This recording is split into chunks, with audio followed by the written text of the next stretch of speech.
कोविड-19 पिछले 8 महीनों से फैल रही इस महामारी का अंत ही नहीं दिख रहा है। पर हाल ही आई एक खबर के मुताबिक रसिया ने कोविड-19 की वैक्सीन बना ली है, ये पता चला है। तो क्या ये खबर सच है? आज हम इसी के बारे में जानेंगे और आज इस वीडियो में हम बात करेंगे कि कितना टाइम लगता है किसी भी वैक्सीन को तैयार करने में और उसको अप्लाई करने में लोगों को, और क्या जो रसिया दावा कर रहा है वो सच है। तो मैं हर्ष त्रिपाठी और आप देख रहे हैं social informer. Without wasting any time, let get started.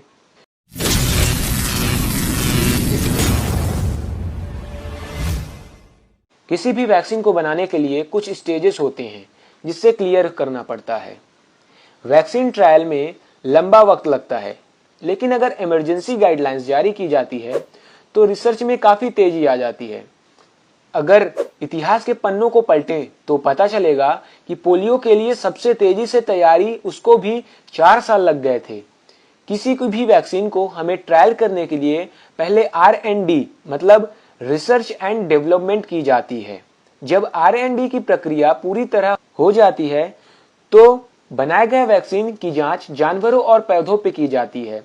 इसमें यह जानने की कोशिश की जाती है कि वैक्सीन किसी तरह काम कर रही है कि नहीं और इसका रिजल्ट क्या आ रहा है। अगर वैक्सीन निगेटिवली रिएक्शन देती है और फिर लंबे वक्त के लिए ये फिर शोध का विषय बन जाता है, जबकि पॉजिटिव रहने पर वैक्सीन को क्लिनिकल ट्रायल के लिए भेज दिया जाता है। अगले स्टेज में वैक्सीन का ट्रायल ह्यूमन पर किया जाता है, मतलब हम इंसानों पर। इसमें करीब 5 से 7 साल तक लगने के चांस रहते हैं, जबकि ट्रायल की प्रक्रिया तेज होने पर भी कम से कम 18 महीने का वक्त तो लगता ही है। ह्यूमन ट्रायल के 3 स्टेज होते हैं और अब हम इन्हीं के बारे में बात करेंगे।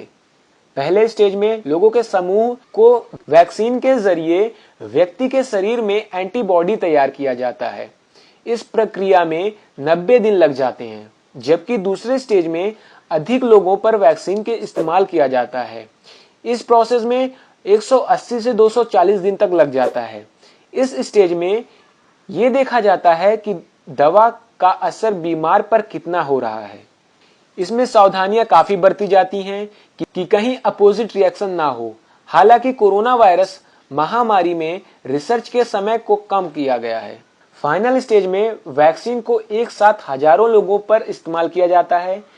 इस समय यह टेस्ट किया जाता है कि इम्यून सिस्टम कमजोर या अधिक होने पर वैक्सीन किस तरह काम करती है।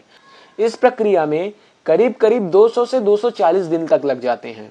जब वैक्सीन फाइनल स्टेज पास कर लेती है तो उसे रेगुलेटरी रिव्यू के लिए भेज दिया जाता है और इसी के बाद फिर वैक्सीन को लार्ज अमाउंट में मैन्युफैक्चर करने के लिए ऑर्डर मिलता है।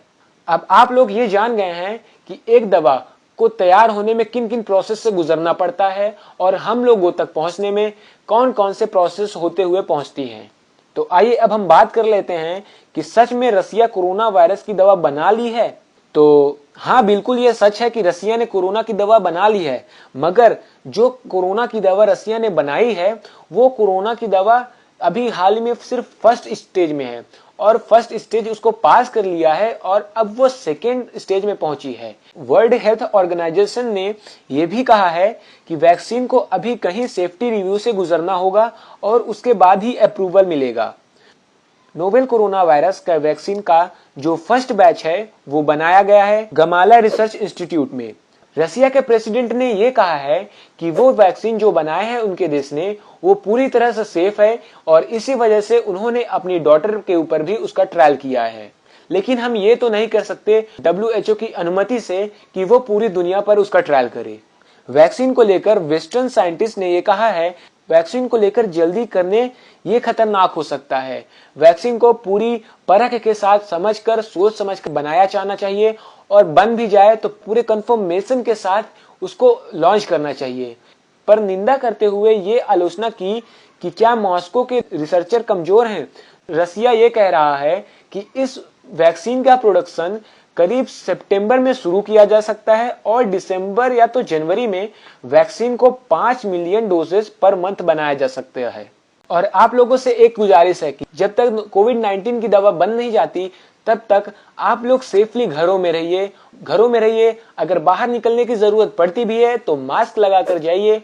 बेमतलब के घरों से बाहर ना निकलिए, ये आपके लिए बेहद खतरनाक हो सकता है। जैसा कि आप देख सकते हैं हाल ही दिनों में कितनी तेजी से बढ़ाव आया है कोरोना वायरस के केसों में, और हम उम्मीद भी करते हैं कि जल्द से जल्द इस महामारी की दवा बन जाए। आई होप आपको यह वीडियो अच्छी लगी होगी। अगर आपको यह वीडियो अच्छी लगी और आपको जानकर अच्छा लगा कि कोरोना की दवा को बनाने में क्या क्या प्रोसेस से गुजरना पड़ता है, अगर आपने इसको पहली बार सुना और जाना है तो अपने फ्रेंड्स और फैमिलीज रिलेटिव्स के साथ इसको शेयर करें ज्यादा से ज्यादा, और लाइक सब्सक्राइब जरूर करें। तो मिलते हैं एक और नए वीडियो के साथ। Till then good bye.